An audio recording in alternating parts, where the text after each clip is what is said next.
지난 영상에서 배웠듯이 우리는 행복만을 위해 살기보다 의미를 위해 살아야 합니다. 행복만 중시하면 자칫 일시적인 쾌락만 탐닉하게 되거나 타인에게 무신경한 이기적인 사람이 되기 쉽습니다.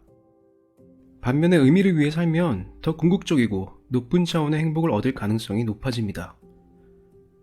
의미를 쫓으면 결국 행복도 자연스럽게 따라오기 때문이죠. 이케아 효과라는 것이 있습니다. 우리가 정성을 쏟아서 무언가를 이룰 때 그것을 더 소중히 여기는 경향을 말합니다. 일반적인 가구보다 자신이 직접 조립한 이케아 가구에 더 애정을 갖게 되는 현상에서 따온 말이죠. 우리 삶도 마찬가지입니다. 삶 전반에서 이케아 효과를 볼 수 있죠. 어렵지만 가치 있는 일에 헌신할 때 삶이 더 의미 있게 느껴집니다. 그렇다면 우리가 쫓아야 할 의미는 어떤 것이어야 할까요? 650만 명이 시청한 테드 영상으로 화제를 모은 작가 에밀리 스미스는 자신의 책 어떻게 나답게 살 것인가를 통해 이 답을 찾아 나섭니다. 저자는 사회 각계각층 사람들의 서신, 과거 철학자들과 현대의 심리학자들이 제시하는 의미 있는 삶에 대한 정의, 철학, 문학, 종교, 심지어는 대중문화 속에서 발견되는 삶의 의미를 샅샅이 조사하고 마침내 그 답을 찾습니다. 우리가 따라야 할 삶의 의미 있는 삶을 만드는 4개의 기둥은 유대감, 목적, 스토리텔링, 초월입니다.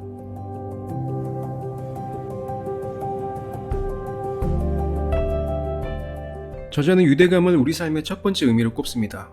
유대감, 즉 다른 사람과 긴밀하게 연결되어 있다는 느낌, 타인과의 관계 속에서 느끼는 안정감, 가족이든 친구든 혹은 사교 모임이든 어떤 공동운명체에 소속되어 있다는 사실이 우리 삶에 큰 의미를 줍니다.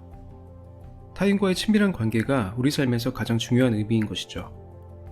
저자는 1940년대 고아원과 교도소 내 유아원의 아동 사망률을 조사한 연구 결과를 소개합니다. 고아원은 철저히 위생관리를 하면서 아이들이 사람과 접촉하는 것을 완전히 차단했습니다. 반면에 교도소 내 유아원은 아이들이 엄마나 다른 아이들과 자유롭게 접촉하며 놀 수 있도록 했습니다. 연구가 종료된 시점에서 고아원에서 사람과 접촉이 차단된 아이들은 88명 중 23명이 사망했습니다. 교도소 내 유아원에서는 단 한 명도 죽지 않았죠. 아동 사망률은 세균이 문제가 아니라 애정결핍이 문제였던 겁니다. 성인도 마찬가지입니다. 외롭고 고립된 사람들은 자신의 삶이 덜 의미 있다고 느낍니다. 미혼자가 기혼자보다 대체로 자살률이 높고 자녀 없는 부부가 자녀 있는 부부보다 자살률이 높다는 연구 결과도 관계의 중요성을 반증하는 것이죠. 타인과의 친밀한 관계, 유대감, 바로 우리 삶의 첫 번째 의미입니다.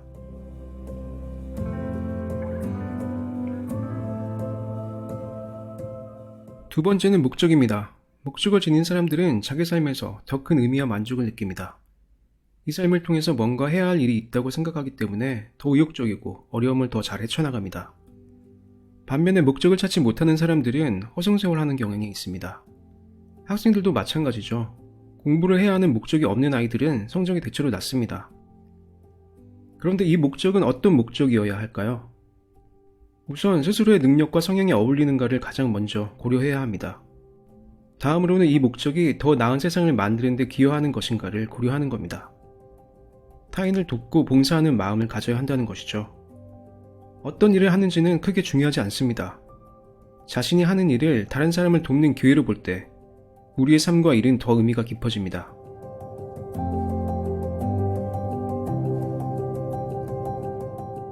스토리텔링은 자신의 삶을 하나의 이야기로 이해하는 과정을 말합니다.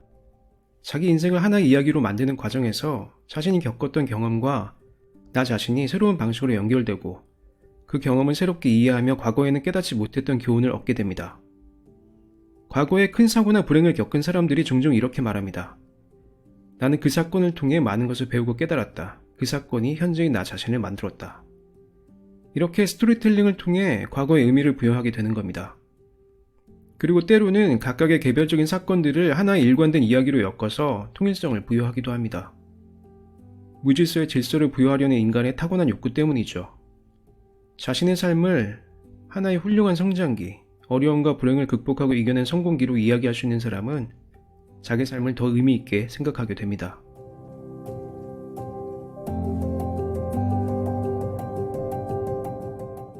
압도적인 자연 경관을 마주할 때, 훌륭한 예술작품을 대할 때, 종교적인 의식 혹은 명상을 통해 신비한 체험을 하는 사람들이 있습니다.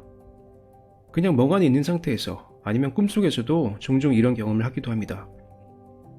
많은 사람이 이런 초월적인 경험을 하고 그 경험을 삶에서 가장 의미 있고 중요한 사건으로 생각합니다. 종종 이런 경험은 자아가 사라지고 만물과 일체가 되는 느낌, 세상의 모든 지혜를 깨닫는 순간 같은 극적인 몰입 상태로 묘사됩니다.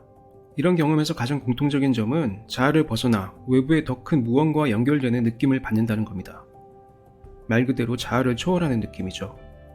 아직 현대과학으로 이런 일이 정확히 무엇을 뜻하는 것인지 밝힐 수 없습니다. 다만 인간에게는 이런 초월에 대한 본능적인 열망이 있고 이 경험이 우리 삶에 큰 의미를 준다는 점만은 분명하죠. 절대적인 한계를 가진 나약한 인간에게 이 초월에 대한 희망은 아주 큰 가치가 있습니다.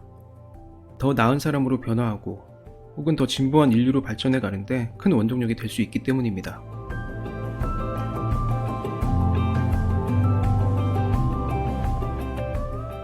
이렇게 의미 있는 삶을 만드는 4개의 기둥, 유대감, 목적, 스토리텔링, 초월은 모두 중요한 가치입니다. 아무리 큰 의미를 주는 가치라도 한 기둥에만 너무 의지하면 안 됩니다. 하나의 기둥에만 의지하다가 그 기둥이 무너지면 전체가 무너져 버리고 마니까요. 그래서 한쪽에 치우침 없이 4개의 기둥을 골고루 키워야 합니다. 이렇게 의미를 만드는 4개의 기둥에 의지해서 일시적인 행복이 아닌 더 궁극적이고 높은 차원의 진짜 행복을 누리기 바랍니다. 행복만이 삶의 목표라고 생각하는 네모에 갇혀 있습니까? 그 네모를 깨세요.